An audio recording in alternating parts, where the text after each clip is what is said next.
ਵਾਹਿਗੁਰੂ ਜੀ ਦਾ ਖਾਲਸਾ ਵਾਹਿਗੁਰੂ ਜੀ ਦੀ ਫਤਿਹ। ਅੱਜ ਆਪਾਂ ਗੁਰਬਾਣੀ ਦੀ ਇੱਕ ਤੁਕ ਦੀ ਵਿਆਖਿਆ ਅਤੇ ਗੁਰੂ ਨਾਨਕ ਦੇਵ ਜੀ ਨੇ ਜੋ ਉਸ ਗੁਰਬਾਣੀ ਦੇ ਤੁਕ ਵਿੱਚ ਕਿਹਾ ਹੈ ਉਹ ਪੂਰੀ ਸਟੋਰੀ ਅੱਜ ਸੁਣਦੇ ਹਾਂ। ਤੀਰਥ ਨਾਵਾਂ ਜੇ ਤੁਧ ਭਾਵਾਂ ਵਿਣ ਭਾਣੇ ਕੇ ਨਾਈ ਕਰੀ, ਜੇਤੀ ਸਿਰਠ ਉਪਾਈ ਵੇਖਾਂ ਵਿਣ ਕਰਮਾ ਕੇ ਮਿਲੇ ਲਈ। ਮਤੀ ਵਿੱਚ ਰਤਨ ਜਵਾਰਕ ਮਾਨਕ, ਜੇ ਇੱਕ ਗੁਰੂ ਕੀ ਸਿੱਖ ਸੁਣੀ, ਗੁਰੂ ਏਕ ਦੇਈ ਬੁਝਾਈ, ਸਭਨੇ ਜੀਆਂ ਕਾ ਇੱਕ ਦਾਤਾ, ਸੋ ਮੈਂ ਵਿਸਰ ਨ ਜਾਈ। ਇੱਕ ਰਾਤ ਨਾਨਕ ਦੇਵ ਜੀ ਅਚਾਨਕ ਘਰ ਛੱਡ ਕੇ ਚਲੇ ਗਏ। ਕਿਸੇ ਨੂੰ ਪਤਾ ਨਹੀਂ ਕਿੱਥੇ ਹਨ। ਲੱਭਣਗੇ ਸ਼ਰਧਾਲੂਆਂ ਦੀ ਸੰਗਤ ਵਿੱਚ, ਮੰਦਰਾਂ ਵਿੱਚ, ਜਿੱਥੇ ਸੰਭਾਵਨਾ ਸੀ, ਪਰ ਉਹ ਕਿਤੇ ਵੀ ਨਹੀਂ ਮਿਲੇ। ਤਦ ਕਿਸੇ ਨੇ ਕਿਹਾ, ਸ਼ਮਸ਼ਾਨ ਵੱਲ ਜਾਂਦੇ ਵੇਖਿਆ ਹੈ। ਕਿਸੇ ਨੂੰ ਵਿਸ਼ਵਾਸ ਨਾ ਆਇਆ। ਸ਼ਮਸ਼ਾਨ ਆਪਣੀ ਮਰਜ਼ੀ ਨਾਲ ਕੋਈ ਜਾਂਦਾ ਹੀ ਕਿਵੇਂ ਸ਼ਮਸ਼ਾਨ ਵੱਲ, ਅਤੇ ਸ਼ਮਸ਼ਾਨ ਲੈ ਜਾਣ ਲਈ ਤਾਂ 4 ਆਦਮੀਆਂ ਦੀ ਜ਼ਰੂਰਤ ਪੈਂਦੀ ਹੈ। ਬੜੀ ਮੁਸ਼ਕਿਲ ਨਾਲ ਕੋਈ ਜਾਂਦਾ ਹੈ। ਮਰਿਆ ਹੋਇਆ ਆਦਮੀ ਵੀ ਜਾਣਾ ਨਹੀਂ ਚਾਹੁੰਦਾ ਤਾਂ ਜਿਉਂਦਾ ਆਦਮੀ ਦੇ ਜਾਣ ਦਾ ਕੋਈ ਸਵਾਲ ਹੀ ਨਹੀਂ ਪੈਦਾ ਹੁੰਦਾ। ਪਰ ਜਦੋਂ ਨਾਨਕ ਨੂੰ ਕਿਤੇ ਨਾ ਪਾਇਆ ਤਾਂ ਲੋਕ ਸ਼ਮਸ਼ਾਨ ਪੁੱਜੇ। ਸ਼ਮਸ਼ਾਨ ਵਿੱਚ ਉਹਨਾਂ ਨੇ ਧੁਨ ਰਮਾਈ ਹੋਈ ਸੀ। ਗੁਰੂ ਨਾਨਕ ਦੇਵ ਜੀ ਨੇ ਧਿਆਨ ਵਿੱਚ ਬੈਠੇ ਸਨ। ਘਰ ਦੇ ਲੋਕਾਂ ਨੇ ਕਿਹਾ, ਪਾਗਲ ਹੋ ਗਿਆ ਹੈ? ਘਰ ਬਾਰ ਛੱਡ ਕੇ, ਪਤੀ ਪਤਨੀ ਛੱਡ ਕੇ ਇੱਥੇ ਕੀ ਕਰ ਰਹੇ ਹੋ? ਇਹ ਸ਼ਮਸ਼ਾਨ ਹੈ, ਇਹ ਪਤਾ ਹੈ। ਨਾਨਕ ਨੇ ਕਿਹਾ, ਜਿੱਥੇ ਇੱਥੇ ਆ ਗਿਆ ਉਹ ਫਿਰ ਕਦੇ ਮਰਦਾ ਨਹੀਂ, ਅਤੇ ਜਿਸ ਨੂੰ ਤੁਸੀਂ ਘਰ ਕਹਿੰਦੇ ਹੋ ਉੱਥੇ ਜੋ ਵੀ ਹੈ ਅੱਜ ਕੱਲ੍ਹ ਨਹੀਂ ਕੱਲ੍ਹ ਮਰੇਗਾ। ਫਿਰ ਸ਼ਮਸ਼ਾਨ ਕਿਹੜੀ ਥਾਂ ਹੈ?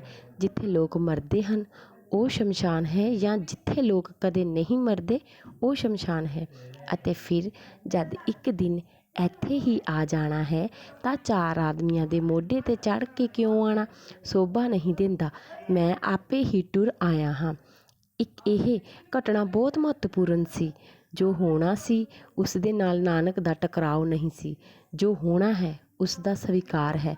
ਮੌਤ ਵੀ ਹੋਣੀ ਹੈ, ਉਸ ਨੂੰ ਵੀ ਸਵੀਕਾਰ ਹੈ। ਅਤੇ ਦੂਜਿਆਂ ਨੂੰ ਕੀ ਕਸ਼ਟ ਦੇਣਾ? ਉੱਥੇ ਤੱਕ ਲਿਜਾਣ ਲਈ ਆਪੇ ਉੱਠ ਕੇ ਚਲੇ ਜਾਣਾ ਠੀਕ ਹੈ। ਜੋ ਹੋਵੇਗਾ ਉਸ ਨਾਲ ਸਾਡਾ ਵਿਰੋਧ ਬਣਿਆ ਰਹਿੰਦਾ ਹੈ। ਸਾਡੀ ਆਪਣੀ ਚਾਹ ਹੈ ਅਜਿਹਾ ਨਾ ਹੋਵੇ। ਨਾਨਕ ਦੀ ਆਪਣੀ ਕੋਈ ਚਾਹ ਨਹੀਂ ਹੈ ਜੋ ਉਸ ਦੀ ਚਾਹ ਹੈ। ਜੇਕਰ ਮੌਤ ਵੀ ਉਸ ਦੀ ਚਾਹ ਹੈ ਨਾ, ਤਾਂ ਉਸ ਨੂੰ ਵੀ ਨਾਨਕ ਜੀ ਨੂੰ ਮਨਜ਼ੂਰ ਹੈ। ਉਹ ਵੀ ਨਾਨਕ ਜੀ ਨੂੰ ਮਨਜ਼ੂਰ ਹੈ। ਉਸ ਰਾਤ ਲੋਕਾਂ ਨੇ ਸਮਝਾ ਬੁਝਾ ਕੇ ਗੁਰੂ ਨਾਨਕ ਦੇਵ ਜੀ ਨੂੰ ਘਰ ਲੈ ਗਏ। ਪਰ ਨਾਨਕ ਦੇਵ ਜੀ ਉਹ ਜਿਹੇ ਹੀ ਆਦਮੀ ਨਾ ਰਹੇ ਜਿਹੋ ਜਿਹੇ ਸਨ। ਕੁਝ ਉਹਨਾਂ ਦੇ ਅੰਦਰ ਮਰ ਹੀ ਗਿਆ ਅਤੇ ਕਿਸੇ ਨਵੇਂ ਦਾ ਜਨਮ ਹੋ ਗਿਆ। ਜਦੋਂ ਕੋਈ ਪੂਰੀ ਤਰ੍ਹਾਂ ਅੰਦਰ ਮਰ ਜਾਂਦਾ ਹੈ ਤਦ ਹੀ ਨਵੇਂ ਜਨਮ ਉਸ ਨੂੰ ਪ੍ਰਾਪਤ ਹੁੰਦਾ ਹੈ। ਨਵਾਂ ਜਨਮ ਹੀ ਉਹੀ ਪ੍ਰਕਿਰਿਆ ਹੈ। ਸ਼ਮਸ਼ਾਨ ਵਿੱਚੋਂ ਲੰਘਣਾ ਹੀ ਹੋਵੇਗਾ। ਜਿਹੜਾ ਜਾਣ ਕੇ ਲੰਘ ਜਾਏ, ਹੋਸ਼ ਨਾਲ ਲੰਘ ਜਾਵੇ, ਉਸ ਨੂੰ ਨਵਾਂ ਜਨਮ ਮਿਲਦਾ ਹੈ। ਨਵੇਂ ਸਰੀਰ ਦਾ ਜਨਮ ਨਵੇਂ ਸਰੀਰ ਦਾ ਜਨਮ ਨਹੀਂ, ਉਹ ਨਵਾਂ ਜਨਮ ਨਵੇਂ ਸਰੀਰ ਦਾ ਜਨਮ ਨਹੀਂ ਹੁੰਦਾ। ਉਹ ਨਵਾਂ ਜਨਮ ਵੀ ਚੇਤਨਾ ਦਾ ਪ੍ਰਕਾਸ਼ ਹੈ। ਤੁਸੀਂ ਡਰੇ ਹੋਏ ਹੋ ਤੇ ਉਹ ਨਵਾਂ ਜਨਮ ਨਹੀਂ, ਚੇਤਨਾ ਦਾ ਪ੍ਰਕਾਸ਼ ਹੈ। ਤੁਸੀਂ ਡਰੇ ਹੋਏ ਹੋ। ਜਿੱਥੇ ਡਰ ਹੈ ਉੱਥੇ ਭਗਵਾਨ ਨਾਲ ਕੋਈ ਸੰਬੰਧ ਨਹੀਂ ਹੋ ਸਕੇਗਾ। ਤੁਸੀਂ ਜਿੰਨੀ ਪੂਜਾ ਪਾਠ ਕਰ ਰਹੇ ਹੋ ਉਹ ਭੈ ਦੇ ਕਾਰਨ ਹੈ, ਪਰਮਾਤਮਾ ਦੇ ਪ੍ਰੇਮ ਵਿੱਚ ਨਹੀਂ। ਤੁਸੀਂ ਤੀਰਥ ਜਾ ਰਹੇ ਹੋ, ਇਸ਼ਨਾਨ ਕਰ ਰਹੇ ਹੋ, ਧੂਫ ਬੱਤੀ ਜਲਾ ਰਹੇ ਹੋ, ਉਹ ਸਭ ਡਰ ਦੇ ਕਾਰਨ ਹੈ, ਭਗਵਾਨ ਦੇ ਪ੍ਰੇਮ ਵਿੱਚ ਵੀ ਨਹੀਂ। ਤੁਹਾਡਾ ਧਰਮ ਤੁਹਾਡੇ ਡਰ ਦੀ ਦਵਾਈ ਹੈ, ਤੁਹਾਡੇ ਆਨੰਦ ਦਾ ਉਤਸਵ ਨਹੀਂ। ਤੁਸੀਂ ਸਭ ਸੁਰੱਖਿਆ ਦੇ ਲਈ ਕਰਦੇ ਹੋ। ਤੁਸੀਂ ਇੰਤਜ਼ਾਮ ਸਾਰੇ ਜੁਟਾਉਂਦੇ ਹੋ। ਜਿਵੇਂ ਤੁਸੀਂ ਧਨ ਇਕੱਠਾ ਕਰਦੇ ਹੋ, ਮਕਾਨ ਬਣਾਉਂਦੇ ਹੋ, ਬੈਂਕ ਬੈਲੈਂਸ ਬਣਾਉਂਦੇ ਹੋ, ਬੀਮਾ ਕਰਵਾਉਂਦੇ ਹੋ, ਅਜਿਹਾ ਹੀ ਭਗਵਾਨ ਵੀ ਤੁਹਾਡਾ ਬੀਮਾ ਹੈ। ਤੁਹਾਡੇ ਤੀਰਥ, ਤੁਹਾਡੇ ਇਸ਼ਨਾਨ, ਤੁਹਾਡੇ ਪੂਜਾ ਪਾਠ ਤੁਹਾਡੇ ਭੈ ਦੀਆਂ ਸੁਰੱਖਿਆਵਾਂ ਹਨ, ਅਤੇ ਡਰ ਨਾਲ ਕੋਈ ਉਸ ਤੱਕ ਪਹੁੰਚਿਆ ਹੈ। ਡਰ ਕੋਈ ਪੁੱਜਣ ਦਾ ਢੰਗ ਹੈ, ਡਰ ਨਾ ਤਾਂ ਟੁੱਟਣ ਦਾ ਢੰਗ ਹੈ, ਪ੍ਰੇਮ ਜੁੜਨ ਦਾ ਢੰਗ ਹੈ। ਡਰ ਨਾਲ ਤਾਂ ਦੂਰੀ ਰਹਿੰਦੀ ਹੈ, ਪ੍ਰੇਮ ਨਾਲ ਨੇੜਤਾ ਮਿਲਦੀ ਹੈ। ਹੋਰ ਪ੍ਰੇਮ ਅਤੇ ਡਰ ਕਿਤੇ ਵੀ ਨਹੀਂ ਮਿਲਦੇ। ਜਦ ਡਰ ਪੂਰਾ ਛੁੱਟ ਜਾਂਦਾ ਹੈ ਤਦ ਪ੍ਰੇਮ ਉਜਾਗਰ ਹੁੰਦਾ ਹੈ। ਜਦ ਡਰ ਟਿਕਿਆ ਰਹਿੰਦਾ ਹੈ ਤਦ ਤੱਕ ਤੁਸੀਂ ਨਫ਼ਰਤ ਕਰ ਸਕਦੇ ਹੋ। ਨਫ਼ਰਤ ਨੂੰ ਸਵਾਰ ਸਕਦੇ ਹੋ ਲੇਕਿਨ ਪ੍ਰੇਮ ਨਹੀਂ ਕਰ ਸਕਦੇ। ਕਿਵੇਂ ਤੁਸੀਂ ਪ੍ਰੇਮ ਕਰੋਗੇ? ਜਿਸ ਤੋਂ ਤੁਸੀਂ ਡਰ ਰਹੇ ਹੋ, ਜਿਹਦੇ ਕੋਲੋਂ ਡਰ ਰਹੇ ਹੋ, ਉਸ ਦੇ ਨਾਲ ਤੁਸੀਂ ਸੰਘਰਸ਼ ਕਰੋਗੇ। ਸਮਰਪਣ ਕਿਵੇਂ ਕਰੋਗੇ? ਜੇਕਰ ਸਮਰਪਣ ਵੀ ਕਰੋਗੇ ਤਾਂ ਸੰਘਰਸ਼ ਦੀ ਇੱਕ ਨਵੀਂ ਵਿਉਂਤ ਹੋਵੇਗੀ। ਲੋਕ ਤੀਰਥ ਜਾ ਰਹੇ ਹਨ, ਇਸ਼ਨਾਨ ਕਰ ਰਹੇ ਹਨ। ਇਸ ਇਸ਼ਨਾਨ ਵਿੱਚ ਕੋਈ ਸਮਾਗਮ ਨਹੀਂ, ਕੇਵਲ ਪਾਪਾਂ ਤੋਂ ਛੁਟਕਾਰੇ ਦੀ ਇੱਛਾ ਹੈ। ਜੋ ਬੁਰਾ ਕੀਤਾ ਹੈ, ਬੁਰਾ ਸੋਚਦੇ ਹਨ। ਗੰਗਾ ਵਿੱਚ ਇਸ਼ਨਾਨ ਕਰਨ ਨਾਲ ਧੋਤਾ ਜਾਵੇਗਾ। ਤੁਹਾਡੀ ਬੁਰਾਈ ਵੀ ਗੰਗਾ ਦਾ ਕੀ ਕਸੂਰ? ਬੁਰਾ ਤੁਸੀਂ ਕਰੋਗੇ, ਚੰਗਾ ਗੰਗਾ ਧੋਣ ਨੂੰ ਕਾਹਦੇ ਲਈ ਵਗਦੀ ਰਹੇਗੀ? ਅਤੇ ਬੁਰਾਈ ਜਿਹੜੀ ਤੁਸੀਂ ਕੀਤੀ ਹੈ ਉਹ ਦੇਹ ਦੀ ਤਾਂ ਨਹੀਂ, ਚੇਤਨਾ ਦੀ ਹੈ। ਗੰਗਾ ਦਾ ਪਾਣੀ ਉਸ ਚੇਤਨਾ ਨੂੰ ਛੂਹ ਵੀ ਕਿਵੇਂ ਸਕੇਗਾ? ਤਾਂ ਤੁਸੀਂ ਗੰਦੇ ਹੋ। ਗੰਗਾ ਦੇ ਇਸ਼ਨਾਨ ਨਾਲ ਸਾਫ਼ ਸੁਥਰੇ ਹੋ ਜਾਵੋਗੇ। ਦੇਹ ਨੂੰ ਧੂੜੀ ਲੱਗੀ ਹੈ, ਗੰਗਾ ਧੋ ਦੇਵੇਗੀ, ਪਰ ਧੂੜ ਤੁਹਾਡੇ ਅੰਦਰ ਲੱਗੀ ਹੈ, ਉਹ ਦੇਹ 'ਤੇ ਲੱਗੀ ਨਹੀਂ, ਤਾਂ ਗੰਗਾ ਕੀ ਕਰੇਗੀ? ਜਿਹੜੀ ਅੰਦਰ ਦੀ ਬੁਰਾਈ ਹੈ ਨਾ, ਉਸ ਨੂੰ ਕੋਈ ਗੰਗਾ ਵੀ ਨਹੀਂ ਧੋ ਸਕਦੀ। ਉਸ ਨੂੰ ਤਾਂ ਤੁਸੀਂ ਬਾਣੀ ਨਾਲ ਹੀ ਧੋ ਸਕਦੇ ਹੋ। ਦੇਹ ਨੂੰ ਧੋਣ ਲਈ ਤਾਂ ਗੰਗਾ ਠੀਕ ਹੈ। ਸਰੀਰ ਦੇ ਉੱਪਰ ਮਿੱਟੀ ਲੱਗੀ ਹੋਵੇ, ਗੰਗਾ ਨਾਲ ਧੋ ਲਓ ਅਤੇ ਉਹ ਸਾਫ਼ ਹੋ ਜਾਏਗੀ।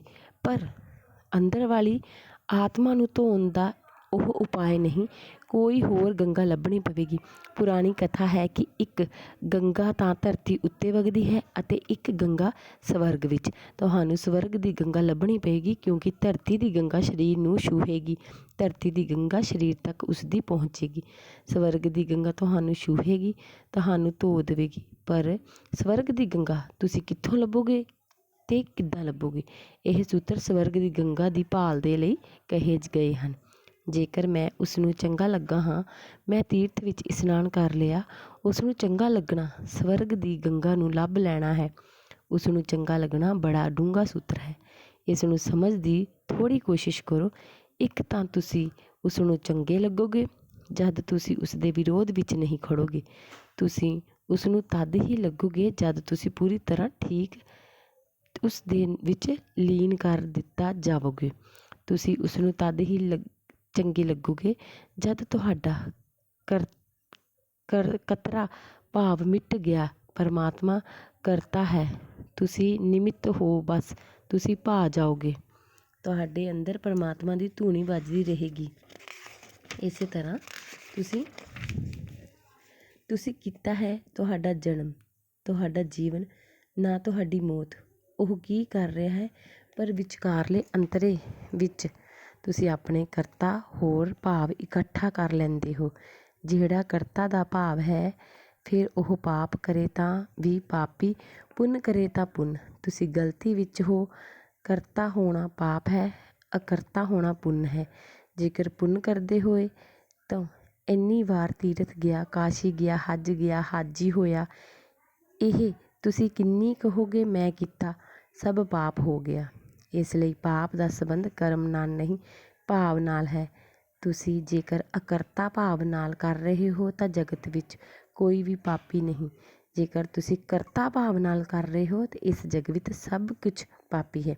ਕ੍ਰਿਸ਼ਨ ਅਰਜੁਨ ਨੂੰ ਗੀਤਾ ਵਿੱਚ ਇਹ ਕਹਿ ਰਹੇ ਸਨ ਕਿ ਤੂੰ ਕਰਤਾ ਭਾਵ ਛੱਡ ਕੇ ਉਹ ਜੋ ਕਰਵਾ ਰਿਹਾ ਹੈ ਉਹੀ ਕਰ, ਉਸਦੀ ਜੋ ਮਰਜ਼ੀ ਹੈ ਹੋਣ ਦੇ। ਤੂੰ ਵਿਚਕਾਰ ਨਾ, ਤੂੰ ਆਪਣੇ ਵੱਲੋਂ ਚੁਣਾਵ ਨਾ ਕਰ, ਤੂੰ ਵਿਚਕਾਰ ਹੀ ਨਾ ਕਰ ਕੀ ਗਲਤ ਹੈ ਅਤੇ ਕੀ ਠੀਕ ਹੈ। ਤੂੰ ਜਾਣੇਗਾ ਕਿ ਕਿਵੇਂ ਕੀ ਠੀਕ ਹੈ ਅਤੇ ਕੀ ਗਲਤ ਹੈ। ਤੇਰੇ ਦੇਖਣੇ ਦੀ ਸੀਮਾ ਕਿੰਨੀ ਹੈ, ਤੇਰੀ ਸਮਝਣ ਦੀ ਸੀਮਾ ਕਿੰਨੀ ਹੈ, ਤੇਰਾ ਅਨੁਭਵ ਕਿੰਨਾ ਹੈ, ਤੇਰਾ ਹੋਸ਼ ਕਿੰਨਾ ਹੈ।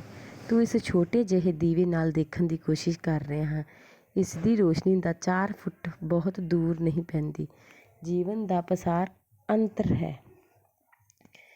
ਅਤੇ ਗੁਰੂ ਜੀ ਕਹਿੰਦੇ ਹਨ ਕਿ ਜਿਸ ਦਾ ਘੜਾ ਪਰਮਾਤਮਾ ਦੇ ਪ੍ਰੇਮ ਨਾਲ ਇੰਨਾ ਭਰਿਆ ਹੋਵੇ, ਉਹ ਪਿਆਰ ਨਾਲ ਸਮਝਦਾ ਨਹੀਂ। ਉਹ ਹੋਰਾਂ ਦੇ ਘੜਿਆਂ ਉੱਤੇ ਵਗਣ ਲੱਗਾ ਗੁਰੂ ਦਾ ਮਤਲਬ ਹੀ ਇੰਨਾ ਹੈ ਕਿ ਜਿਸ ਦੀ ਆਪਣੀ ਜ਼ਰੂਰਤ ਪੂਰੀ ਹੋ ਗਈ, ਜਿਸ ਦੀ ਚਾਹ ਮੁੱਕ ਗਈ, ਜਿਸ ਦੀ ਤ੍ਰਿਸ਼ਨਾ ਸ਼ਾਂਤ ਹੋ ਗਈ, ਜਿਸ ਦਾ ਘੜਾ ਇੰਨਾ ਭਰਿਆ ਗਿਆ ਅਤੇ ਹੁਣ ਉਹ ਦੇਣ ਵਿੱਚ ਸਮਰੱਥ ਹੈ। ਹੁਣ ਉਹ ਨਾ ਦੇਵੇ ਤਾਂ ਕੀ ਕਰੇ।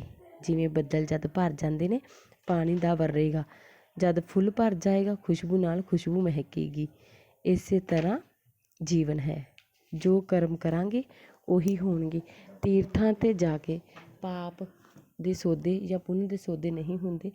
ਇਹ ਕਰਮ ਕਰਤਾ ਅਤੇ ਕਰਮ ਹਨ ਜਿਸ ਨਾਲ ਹੋਣਗੇ। ਵਾਹਿਗੁਰੂ ਜੀ ਦਾ ਖਾਲਸਾ, ਸ਼੍ਰੀ ਵਾਹਿਗੁਰੂ ਜੀ ਦੀ ਫਤਿਹ।